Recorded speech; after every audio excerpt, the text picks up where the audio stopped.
कृष्ण और वृंदावन के उस रहस्यमयी कल्याण वृक्ष की अनोखी कथा। कृष्ण भगवान की लीलाएं और उनका व्यक्तित्व हमारे भारतवर्ष की संस्कृति और आध्यात्मिकता का वह अमूल्य रत्न है जिसे सदियों से पीढ़ी दर पीढ़ी संजोया गया है। उनके बाल रूप में जो वृंदावन के चंचल नंदलाल के रूप में प्रकट हुए, वे न केवल बच्चों के प्यारे बल्कि संपूर्ण ब्रह्मांड के पालनहार और आदर्श पुरुष थे। उनकी मुस्कान में छिपा था वह अनोखा आकर्षण जो सभी को मंत्रमुग्ध कर देता था, और उनकी शरारतों में वह दिव्य चतुराई जो हमारे हृदय को छू जाती है। एक बार की बात है जब कृष्ण अपने साथी गोकुलवासियों के साथ खेल रहे थे। वे जंगल की गहराई में ऐसे स्थान पर पहुँचे जहाँ पहले कभी कोई नहीं गया था। वहाँ उन्होंने एक रहस्यमयी वृक्ष देखा जो अपने आसपास की सभी हरी भरी वनस्पतियों से बिल्कुल अलग था। उसके पत्ते चमकीले सुनहरे रंग के थे और उसकी शाखाओं से मीठी सुगंध आ रही थी। कृष्ण ने उस पेड़ को छुआ और वह पेड़ जीवित हो उठा, जैसे कोई दिव्य शक्ति उसमें समाई हो।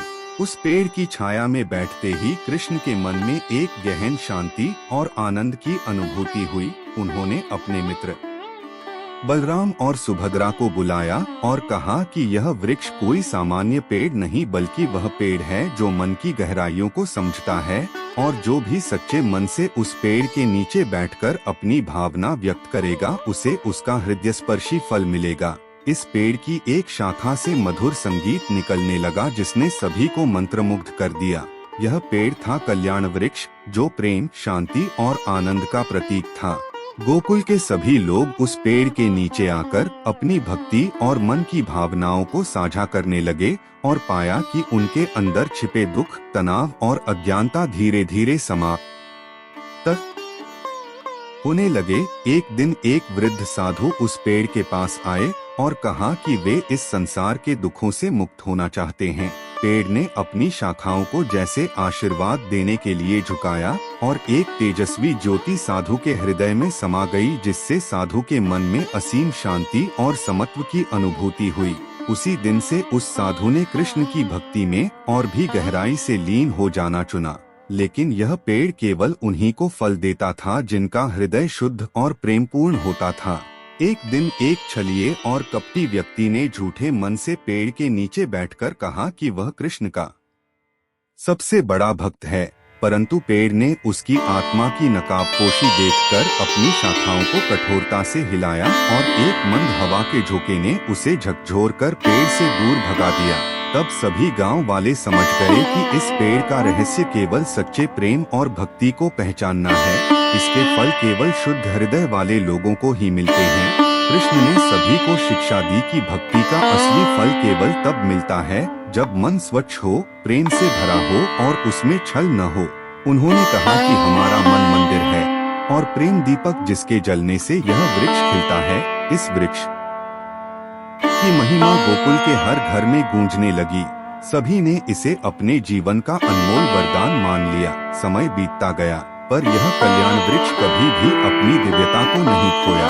हर दिन अनेक भक्त उसके नीचे आते और अपनी अंतरात्मा की शुद्धि के लिए उस पेड़ से आशीर्वाद पाते। कृष्ण ने स्वयं भी कई बार उस पेड़ के नीचे जाकर ध्यान किया और वे कहते थे कि यह वृक्ष हमारे हृदय का प्रतिबिंब है जो केवल प्रेम और सच्चाई के प्रकाश से खिलता है। एक बार कृष्ण ने उस पेड़ से पूछा कि क्या वह उन्हें अपना सबसे बड़ा रहस्य बताएगा। तब पेड़ ने अपनी शाखाओं को धीरे से हिलाया और एक दिव्य प्रकाश कृष्ण के हृदय में प्रवाहित हुआ, जिससे उन्हें यह समझ आया कि यह पेड़ केवल बाहरी वस्तु नहीं बल्कि वह स्वयं प्रेम, भक्ति और शुद्धता का प्रतीक है जो प्रत्येक जीव के अंदर विद्यमान है। तब कृष्ण मुस्कुराए और कहा, यही वह संदेश है जो मैं सबको देना चाहता हूँ कि प्रत्येक मन में प्रेम और सत्य का वृक्ष लगाओ और वह तुम्हें जीवन के हर दुख से मुक्त करेगा। उस दिन से वृंदावन के लोग इस वृक्ष को प्रेम का वृक्ष कहते हैं और इसे भगवान कृष्ण का एक दिव्य उपहार मानते हैं। यह कथा हमें सिखाती है कि भक्ति केवल पूजा पाठ और शब्दों से नहीं होती बल्कि मन की गहराई से, आत्मा की शुद्धि से होती है। और जब हमारा हृदय सच्चाई, प्रेम और करुणा से भरा होता है तब हम भगवान के सबसे निकट होते हैं। इसलिए मेरे प्रिय श्रोताओं, आप सभी से मेरा यही निवेदन है कि अपने मन में प्रेम और सच्चाई का वृक्ष लगाएं, अपनी आत्मा को शुद्ध करें और भगवान कृष्ण की भक्ति में लीन हो जाएं, क्योंकि कृष्ण के चरणों में वही व्यक्ति सफल होता है जिसने अपने हृदय को पवित्र कर लिया हो। ऐसे भक्त के जीवन में अंधकार नहीं रहता, केवल प्रकाश और आनंद होता है। इसी विश्वास और भक्ति के साथ हम सब भी अपने जीवन में कृष्ण की कृपा और प्रेम को आमंत्रित कर सकते हैं और अपने दुखों को दूर कर सकते हैं। यही संदेश इस अनोखी कथा के माध्यम से हम सबको मिलता है कि प्रेम और सच्चाई ही परम धर्म है और जो मन से इसे स्वीकार करता है वही सच्चा कृष्ण भक्त होता है। इस कथा का अंत इस पवित्र वृक्ष के नीचे बैठकर कृष्ण की भक्ति करते हुए करते हैं, जो हमें सिखाता है कि भक्ति में झूठ नहीं, केवल प्रेम और सच्चाई होनी चाहिए, तभी उसका फल अमूल्य होता है।